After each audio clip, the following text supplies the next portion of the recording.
কথা দিয়েছিলাম আপনাদের সামনে উপদেষ্টাদের দুর্নীতির ফাইল নিয়ে আসব। আজকে একজনেরটা প্রকাশ করছি। বাংলাদেশের রাজনৈতিক ইতিহাসে আইনের নামে আইনহীনতার সবচেয়ে বড় কুৎসিত অধ্যায় লেখা হয়েছে অবৈধ ইউনূস সরকারের আইন উপদেষ্টা অধ্যাপক আসিফ নজরুলের হাত দিয়ে। যে ব্যক্তি নিজেকে সংবিধানের ব্যাখ্যাকারী হিসাবে এবং মানবাধিকারের রক্ষক বলে দাবি করেন, সেই ব্যক্তির শাসনামলে বিচার বহির্ভূত হত্যাকাণ্ড, গণপিটুনি, সাংবাদিক নির্যাতন, জঙ্গি মুক্তি এবং যুদ্ধাপরাধীদের পুনর্বাসন সবকিছুই আইনের ছদ্মবেশে প্রতিষ্ঠা পেয়েছে। আসিফ নজরুলের আসল অপরাধ শুধু এই নয় যে তিনি আইনকে রাজনৈতিক হাতিয়ার বানিয়েছেন, বরং তার প্রকৃত অপরাধ হলো তিনি আইনের মর্যাদাকেই ধ্বংস করেছেন, বিচার ব্যবস্থাকে একটি প্রতিশোধমূলক যন্ত্রে পরিণত করেছেন এবং রাষ্ট্রযন্ত্রকে এমন এক জায়গায় নিয়ে গেছেন যেখানে মানবাধিকার শব্দটি শুধু বিদেশি দাতা গোষ্ঠীর প্রতিবেদনের জন্য থাকে। দেশটা যদি সভ্য হতো তাহলে আসিফ নজরুলকে তার এই 18 মাসের অপকর্মের দায়ে কি শাস্তি পেতে হতো, চলুন তা নিয়ে বরং আলোচনা করা যাক আজকে।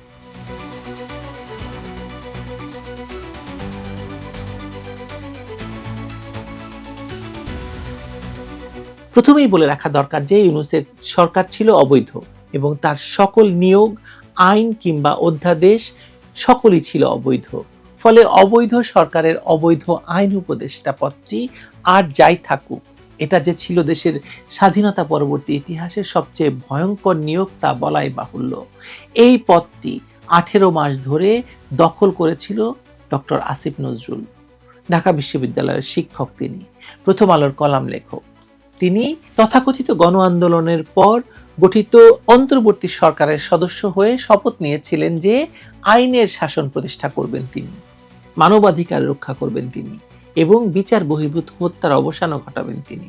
কিন্তু বাস্তবে তার পদক্ষেপগুলো সেই প্রতিশ্রুতির সম্পূর্ণ বিপরীত।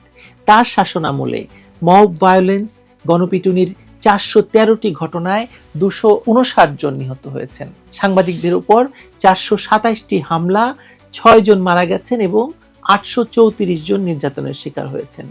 49টি মামলায় 222 জন সাংবাদিককে অভিযুক্ত করা হয়েছে। তাদের মধ্যে এখনো পর্যন্ত অনেকেই জেলে রয়েছেন। এই সংখ্যাগুলো কেবল পরিসংখ্যান নয়, বরং একটি ব্যবস্থার নৃশংসতার প্রকাশ, যেখানে আইনের রক্ষকই আইনের লঙ্ঘনকে বৈধতা দিচ্ছে।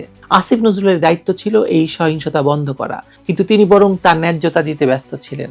পুলিশকে দেরিতে পাঠানোর নির্দেশ দেওয়া থেকে শুরু করে মবকে জনরোষ বলে আখ্যা দেওয়া পর্যন্ত সবই এই আসিফ নজরুল করেছেন। আসিফ নজরুলের ব্যক্তিগত আক্রোশে শাহরিয়ার কবিরের মতো অশীতিপর সাংবাদিক, মুক্তিযুদ্ধপন্থী ব্যক্তি এখনো কারাগারে। মুজাম্মেল বাবু, শ্যামল দত্ত, শাকিল আহমেদ, ফারজানা রূপা এখনো কারাবন্দী। অশীতিপর তৌফিক ইলাহি চৌধুরী, বীর বিক্রম এখনো কারাগারে। কারোই জামিন হচ্ছে না এই আসিফ নজরুলের কারণে। আসিফ নজরুলের শাসনামলে জঙ্গিবাদের মামলায় অভিযুক্ত শত শত ব্যক্তি কিন্তু জামিনে মুক্তি পেয়েছেন। কারা কর্তৃপক্ষের হিসেবে এই সংখ্যা 300-রও বেশি। জেএমবির 148 জন সদস্য, হরকাতুল জিহাদ, আনসারুল্লাহ বাংলা টিম এবং আনসার আল ইসলামের সন্দেহভাজনরা, এমনকি যাবজ্জীবন সাজাপ্রাপ্তরা পর্যন্ত মুক্ত। 2016 সালে রাজশাহী বিশ্ববিদ্যালয়ের অধ্যাপক আফম রেজাউল করিম সিদ্দিকী হত্যা মামলায় যাবজ্জীবন প্রাপ্ত আসামিরা জামিনে বেরিয়ে এসেছে, যা ভুক্তভোগী পরিবারগুলোতে নতুন হতাশা তৈরি করেছে। মানবাধিকার কর্মী নূর খান লিটনের কথায় প্রকৃত জঙ্গিরা পার পেয়ে যাচ্ছে আর তকমার শিকাররা রাস্তায় গণপিটুনির মুখে পড়ছে। এই মুক্তির পেছনে আসিফ নজরুলের ভূমিকা স্পষ্ট। তিনি বিচারিক ক্ষমতাকে নিম্ন আদালত থেকে কেড়ে নিয়ে আদালত প্রাঙ্গণে বিশৃঙ্খলা সৃষ্টি করতে দিয়েছেন। হিউম্যান রাইটস ওয়াচের 2026 সালের প্রতিবেদনে বলা হয়েছে, অন্তর্বর্তী সরকার হাজার হাজার রাজনৈতিক প্রতিপক্ষকে নির্বিচারে আটক করেছে। আওয়ামী লীগের শত শত নেতাকর্মী বিচার ছাড়াই হেফাজতে রয়েছে। জামিন প্রত্যাখ্যানের হার অভূতপূর্ব। রাজনৈতিক সহিংসতায় 1411টি ঘটনায় 195 জন নিহত এবং 11,219 জন আহত। এই সংখ্যাগুলো আসিফ নজরুলের নিরপেক্ষতা প্রশ্নবিদ্ধ করে। যদি দেশ সভ্য হতো তাহলে এই ধরনের দমন পীড়নের জন্য মৃত্যুদণ্ডই হতো ন্যায়ের একমাত্র উত্তর, কারণ এটি কেবল অপরাধ নয়, বরং একটি জাতির আস্থার বিশ্বাস ঘাতকতা। অন্যদিকে আসিফ নজরুলের কাজ হয়ে গিয়েছিল শুধু যুদ্ধাপরাধীদের মুক্তি দেওয়া এবং মুক্তিযুদ্ধের চেতনার অপমান করা। ঘাতক দালাল নির্মূল কমিটির শাহরিয়ার কবিরকে বিনা অভিযোগে গ্রেপ্তার করা হয়েছে, যেখানে তাকে 2013 সালের হেফাজতে ইসলামের সমাবেশে হত্যার মামলায় জড়ানো হয়েছে, অথচ কোনো প্রমাণ নেই। অন্যদিকে দণ্ডিত যুদ্ধাপরাধী জামায়াত নেতাদের মুক্তি দেওয়া হয়েছে এবং যুদ্ধাপরাধীদের আইনজীবীদের আন্তর্জাতিক অপরাধ ট্রাইব্যুনালের চিফ প্রসিকিউটর করা হয়েছে। এটা কি আইনের শাসন, না এটি ইতিহাসের সাথে বিশ্বাসঘাতকতা?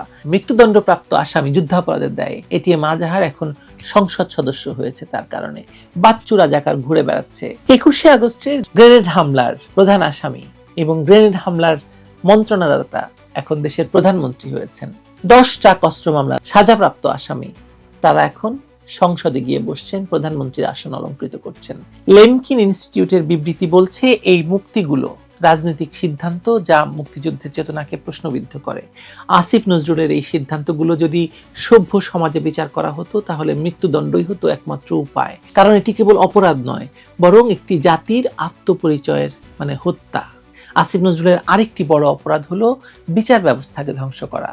নিম্ন আদালত থেকে বিচারিক ক্ষমতা কার্যত কেড়ে নেওয়া হয়েছে, আদালত প্রাঙ্গণে পরিকল্পিত বিশৃঙ্খলা সৃষ্টি হতে দেওয়া হয়েছে এবং নির্দিষ্ট রাজনৈতিক আদর্শের আইনজীবীদের গুরুত্বপূর্ণ পদে বসানো হয়েছে। সবচেয়ে লজ্জাজনক সিদ্ধান্ত হলো যুদ্ধাপরাধীদের আইনজীবীকে আন্তর্জাতিক অপরাধ ট্রাইব্যুনালের চিফ প্রসিকিউটর বানানো হয়েছে, যিনি কিনা হাজার হাজার কোটি টাকার বিনিময়ে শেখ হাসিনার বিরুদ্ধে রাজসাক্ষী বানিয়েছেন আইজিপিকে, যেন 71-এর ঘাতকদের পক্ষে ওকালতি করা ব্যক্তিকেই মুক্তিযুদ্ধের চেতনার বিচারক হিসেবে দাঁড় করিয়েছেন আসিফ নজরুল। এই সিদ্ধান্ত কেবল আইনের প্রতি অবমাননা নয়, বরং জাতিকে সামগ্রিক নৈতিক যে ভিত্তি তার প্রশ্নের মুখে ঠেলে দেওয়া। শিক্ষা আইন 2026-এর খসড়া নিয়ে দেশের 1000 শিক্ষকের উদ্বেগ প্রকাশ, সংখ্যালঘু সম্প্রদায়ের উপর 56টি হামলা, 17টি মন্দির এবং 63টি প্রতিমা ভাঙচুর, এসব ঘটনায় আসিফ নজরুলের ভূমিকা স্পষ্ট। তিনি শুধু নীরব দর্শক নন, বরং এই অরাজকতার পিছনে আইনি ছাড়পত্রদাতা তিনি। তার অধীনে পুলিশ সংস্কার কমিশন গঠন করা হলেও র্যাব সহ বাহিনীগুলোর কোনো সংস্কার হয়নি, বরং তারা আগের মতোই বিচার বহির্ভূত হত্যাকাণ্ড চালিয়ে যাচ্ছে। 2024 সালের সেপ্টেম্বর থেকে 2026 সালের জানুয়ারি পর্যন্ত 55টি বিচার বহির্ভূত হত্যাকাণ্ডের মধ্যে 21শে জুলাই 2025-এ আসিফ শিকদার নামে এক যুবদল নেতাকে গুলি করে হত্যা করা হয়, যার ঘটনায় আজ পর্যন্ত কোনো স্বচ্ছ তদন্তই হয়নি। কিন্তু এই অপরাধগুলোর চেয়েও জঘন্য হলো তার দ্বিচারিতা। যে ব্যক্তি একসময় আওয়ামী লীগ সরকারের বিচার বহির্ভূত হত্যাকাণ্ডের সমালোচনা করতেন, তার আমলে এই 55টি বিচার বহির্ভূত হত্যাকাণ্ড ঘটেছে। যে ব্যক্তি মানবাধিকারের পক্ষে কথা বলতেন, তার নেতৃত্বে 300 জনেরও বেশি জঙ্গিবাদের দায়ে দণ্ডিত ব্যক্তি জামিন পেয়েছে। আর সবচেয়ে বড় জামিনটি কে পেয়েছে? ডক্টর মোহাম্মদ ইউনূস। তার বিরুদ্ধে মামলা ছিল, রায় ছিল এবং তার বিরুদ্ধে 666 কোটি টাকা কর ফাঁকির অভিযোগ ছিল। তিনি সব থেকে মুক্তি পেয়ে গেছেন। যে ব্যক্তি ন্যায় বিচারের পক্ষে দাঁড়ানোর দাবি করতেন এক সময়, তিনি শাহরিয়ার কবিরের মতো মুক্তিযুদ্ধের পক্ষের শক্তিকে জেলে পচতে দিচ্ছেন, অথচ যুদ্ধাপরাধের দায়ে সাজাপ্রাপ্তদের সংসদে যাওয়ার সুযোগ করে দিচ্ছেন, যুদ্ধাপরাধীদের আইনজীবীদের গুরুত্বপূর্ণ পদে বসিয়েছেন। আসিফ নজরুলের সেই 26 লাখ ভারতীয়ের মিথ্যা দাবি সাম্প্রদায়িক উত্তেজনা তৈরি করেছে, যার ফলস্বরূপ 56টি হামলায় সংখ্যালঘুদের 17টি মন্দির এবং 65টি বাড়িতে আক্রমণ হয়েছে। এই পরিসংখ্যান কি দেশের একজন আইন উপদেষ্টার দায়িত্ব জ্ঞানের পরিচয় নয়? তার কারণে বাংলাদেশের ক্রিকেট ধ্বংস হয়ে গেল। তিনি বাংলাদেশের ক্রিকেট দলকে বিশ্বকাপে খেলতে দিলেন না।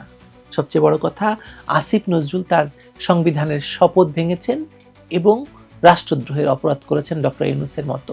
রাষ্ট্রপতি ডক্টর ইউনূসের বিরুদ্ধে যেসব অভিযোগ এনেছেন, সংবিধান লঙ্ঘনের, রাষ্ট্রদ্রোহের অপরাধের, একই অপরাধে আসিফ নজরুল দোষী, তার বিরুদ্ধেও রাষ্ট্রদ্রোহের মামলা অবশ্যম্ভাবী। বাংলাদেশ সংবিধানের 148-এর 3 অনুচ্ছেদ অনুযায়ী আমি বাংলাদেশের সংবিধান এবং আইনের প্রতি শ্রদ্ধা প্রদর্শন এবং আনুগত্য করিব এবং বাংলাদেশের সেবায় আমার যোগ্যতা অনুসারে সততার সহিত দায়িত্ব পালন করিব। কিন্তু আসিফ নজরুল সংবিধানের প্রতি আনুগত্য তো দেখাননি, আইনের শাসন প্রতিষ্ঠা করেননি এবং সততার সাথে দায়িত্ব পালন করেননি, সুতরাং তিনি রাষ্ট্রদ্রোহী। জার্মানির একটি আদালতের রায়ের উদ্ধৃতি দিয়ে আসিফ নজরুলেরই একজন ছাত্র প্রশ্ন তুলেছিলেন যে একটি রসুন চুরির জন্য 6 মাস জেল হলে যে ব্যক্তি একটি দেশের পুরো বিচার ব্যবস্থাকে ধ্বংস করেছে, হাজার হাজার মানুষের জীবনকে নরকে পরিণত করেছে এবং একটি সভ্য জাতিকে বর্বর মব ভায়োলেন্সের দিকে ঠেলে দিয়েছে, তার শাস্তি কি হওয়া উচিত? যে ব্যক্তি আইনকে হত্যা করে সে সমাজকে হত্যা করে, যে বিচারকে বিক্রি করে সে ন্যায়কে ধ্বংস করে এবং যে মানবাধিকারকে পদদলিত করে সে নিজেই মানবতার বিরুদ্ধে সবচেয়ে বড় অপরাধী। আসিফ নজরুলের বিচার হয়নি, কিন্তু সেটা কোনো আইনের অভাবে নয়, বরং বাংলাদেশের রাজনৈতিক সংস্কৃতির দুর্বলতায়। আসিফ নজরুল আইনের অধ্যাপক ছিলেন, কিন্তু তিনি বাংলাদেশে আইনের কবর রচনা করেছেন। যদি আইন থাকতো তাহলে তিনি যে মৃত্যুদণ্ড পেতেন তা কোনো গণপিটুনির হুকুম নয়, বরং একটি সভ্য দেশের আদালত যদি নিরপেক্ষ থাকতো তবে তার নিজের তৈরি করা আইনের ফাঁসেই তার গলায় দড়ি পড়তো। কারণ তিনি যা করেছেন তা আইনের শাসন নয়, আইনের লাশের উপর নৃত্য। আসিফ নজরুল সংবিধান লঙ্ঘন করেছেন, সংবিধান লঙ্ঘনের দায় তার বিরুদ্ধে রাষ্ট্রদ্রোহের মামলা এখন সময়ের ব্যাপার মাত্র, এটা হবেই। সংবিধান লঙ্ঘন এবং রাষ্ট্রদ্রোহের দায় কি হতে পারে সেটা আমি ইউনূসের ক্ষেত্রে বলেছি। সুতরাং ইউনূসের যে শাস্তি, আসিফ নজরুলের সেই শাস্তি হওয়ার কথা। এবং তার বিরুদ্ধে তো আরো হাজার কোটি টাকার পাচারের অভিযোগ তো আছেই, সে কথাও এখন সর্বত্র ঘুরে বেড়াচ্ছে। সেই নোংরা আলোচনায় আমি গেলাম না। ভালো থাকবেন সবাই।